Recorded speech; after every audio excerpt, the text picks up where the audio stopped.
So this is funny. I just recorded about an hour-long showcase, and while I didn't actually record it, I forgot to hit the record button. I hate my life. But whatever. Here's Moga-chan v2. We're probably gonna keep this one a little bit shorter, and we did this face rig stuff at the end. We're gonna start with it now because, yeah, we're here and it's open. But I explained a lot of things. I don't know what I'm going to miss this time, but okay.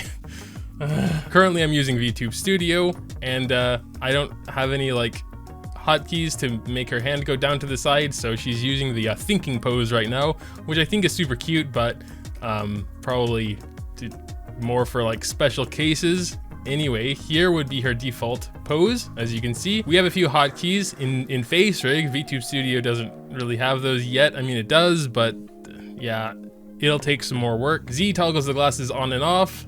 After seeing her with mostly glasses for the last like 2 days, I think glasses suit her more than not. Make sure to tell me what you think though. And then of course we also have a hotkey for the thinking pose, which she is in right now. And then these eyes, which I think can be fun for some special occasions. They're like Shurmiya's eyes, and you know, Shurmiya's my waifu, so thought that was really nice. And then finally we can toggle the bow on and off. I think I'll mostly just leave that on for the most part, but that's there. So we can go ahead and close face rig now, because that's pretty much all I wanted to show, but just be aware that she's going to be stuck at how she is here for the video. So this is going to be a little weird since I already did all this and I forgot to hit record. I really hate myself a lot all the time, but I wanted to commemorate the very talented fan who was working on Moga-chan. Just came to me out of the blue after my Moga-chan is dead video and was just like, I'm gonna fix everything you don't like about her for free. I wanted to pay him, but he's like, no, I'm not gonna give you any of my details. I'm gonna do this and give it to you, and that's that. So I was kind of complaining about that a little bit. I don't want to feel like I'm taking advantage of someone, but I mean, what can I do? I have to respect his decision. But I was going over some of his past works. They are really impressive. I already reacted to them, so I don't know. It's kind of bad now because like this video introducing Blue and Dash. I saw this on Reddit a while ago. Thought it was super impressive. Yeah, like the opening introduction Epic 7 scene, the hand-drawn animations here, the S3, and then this. Like, this is super convincing. I definitely thought these were like new Epic 7 characters at the time. And they're pretty interesting because it's like a dual element, earth and ice. They also have some voice lines if I would shut up for a second. Thank you for taking us in, even if only for a brief moment. As the girl says, we thank you. Now who's next? We also have a backstory here on the character as well as himself. I've been working on this for the past 3 months as a challenge to myself to mimic the style of Epic 7 as close as possible. It has been a fun experience since I love to play the game so much. I've taken a lot of advice from the community to design these dual unit heroes, and I hope you like them. If they were ever put into the game officially, I would allow so without hesitation. And about their hero skills, firstly I'm trying to introduce this idea for a duo hero unit, ice and earth combined. This means that what you see above is only a single unit. From a gameplay standpoint, they function as a single hero like Flurry and Clury or Ball and Cezanne. This unit will take extra damage from both earth and fire due to element disadvantage, but deals extra damage to both fire and ice due to elemental advantage. So yeah, I think that's a really neat idea. It doesn't seem like it would pose too many balance problems. In my opinion, since they seem to be a damage dealer, it would be stronger than a single element hero because you have a lot more control with your own characters, so maybe not on defense or something. But another idea is that their basic attacks deal 2 different effect debuffs on enemies that last a single turn. Bleed and stun with 25% chance on basic here. If it's a single enemy, I don't think it would be too overpowered. Maybe a little underpowered actually. If it's a single enemy, I'd go 50% chance to bleed and stun there personally, or make it AoE. Then bleed and stun 25, I think that'd be nice. S2 passive is Terrifying Presence. Damage suffered from one attack does not exceed 35% of max health. I was saying that this is probably overpowered unless it only procs once. So like for each 35% health, you'll stop taking damage after that. But then like you could just keep healing up back to 100 and be pretty much invincible. I know there's another hero like that, but I think it's like not more than 51%. So, you know, it's not that crazy. And they'll also be stacking Rage when they get attacked, which can be stacked up to 5 times, and that increases the damage by 10% each stack. So definitely leaning on damage dealer here. And then their S3, never one without the other. Blue empowers Dush as he attacks a single enemy relentlessly with his axe, clearing all debuffs and recovering health proportional to damage dealt. So yeah. And then damage dealt increases proportional to the caster's lost health, consumes Rage stacks as additional damage. So that would be a pretty massive single target attack. I almost want to say go all out and just make this 35%, 33%, so he gets attacked 3 times, has 30% bonus damage, has 1% HP, and then boom. This would be catastrophic. Would do massive damage and just like heal himself pretty much back to full. Can start the whole process over. And then we have Mino the Suin.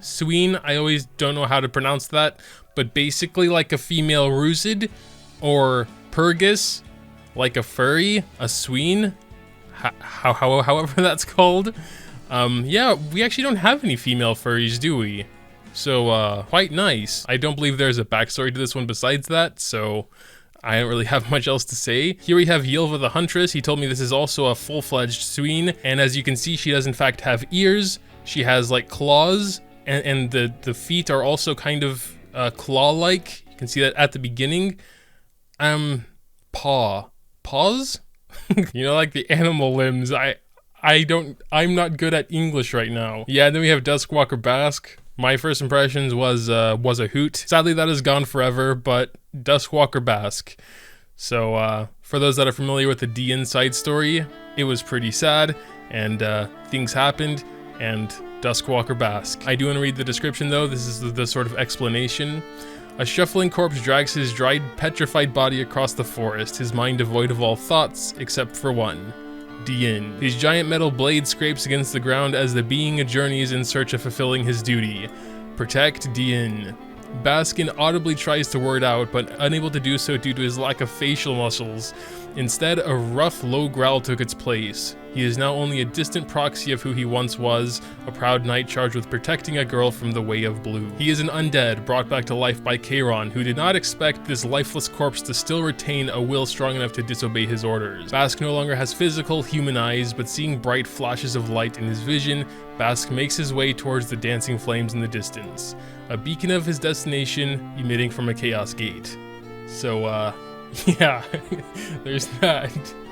I thought it was really depressing, but so is Dian's side story, so it makes sense. But yeah, there's Duskwalker Basque. We also have Dragon Knight Nemunas here. Again, not much of a backstory. It's like basically SC Nemunas. Really cool looking bow there. Definitely looking Dragon Knight-ish. He also made a specialty changed Helga concept before specialty changed Helga was a thing. Now it is. I think that's actually pretty close. Yeah, looks nice though. And then we have a sort of like Santa Nemunas, also like a version 2. She looks really, really nice in this. After being rescued by the successor of Nixid, Dominial, Nemunas had a newfound resolve. She no longer dreams of specifically becoming a Dragon Knight, but rather she wants to get stronger so that she too can be a savior to people in need, as she once was. Just like how the Queen of Wintenberg saved her family and village. Just like how the successor of Nixid had rescued her from the frost dragon she was supposed to hunt down. Wielding a new bow that she made herself out of dragon fledgling bones, she pledges herself to train every single day. So I just thought that was really nice and solid backstory. We also have like a speed run of this. Also some, I think those were some golem runs. I honestly don't really know what to say about it. It looks really impressive though. I tried art a few times. I'm not good at it, so I don't really even know what's going on besides just the drawing parts and stuff. And then yeah, he actually, I think, is this After Effects? I'm not sure. I use Vegas Pro like a scrub, but this is how he actually animated it. He is apparently very skilled in Live 2D as well. But yeah, there were a lot of things I said apparently just to myself because I wasn't recording that I don't remember anymore, and I've said them already, so I don't know, it's just kind of lost now. I just basically wanted to say thank you to Mysterymaan. You're very talented. He is currently working on getting the expressions to work in VTube Studio as well. I'm sorry if it felt like I rushed through your characters. I didn't want to. It's just, you know, since I've said everything already, again, just to myself, it's like, I'm not sure if I'm repeating myself now or not, because it's like that in my head right now. I've been doing this for like 5 years and I still forget to hit the record button. But yeah, once again, thanks to him. If you want to see the videos without my dumb voice over them, I'll have a link to his channel in the description. Make sure to drop him a subscribe. He doesn't post very often, but when he does, is some good shit. Anyway, any thoughts, drop them in the comments down below. Leaving a like if you happen to enjoy is always greatly appreciated as well. Thanks, as always, for watching, and until next time.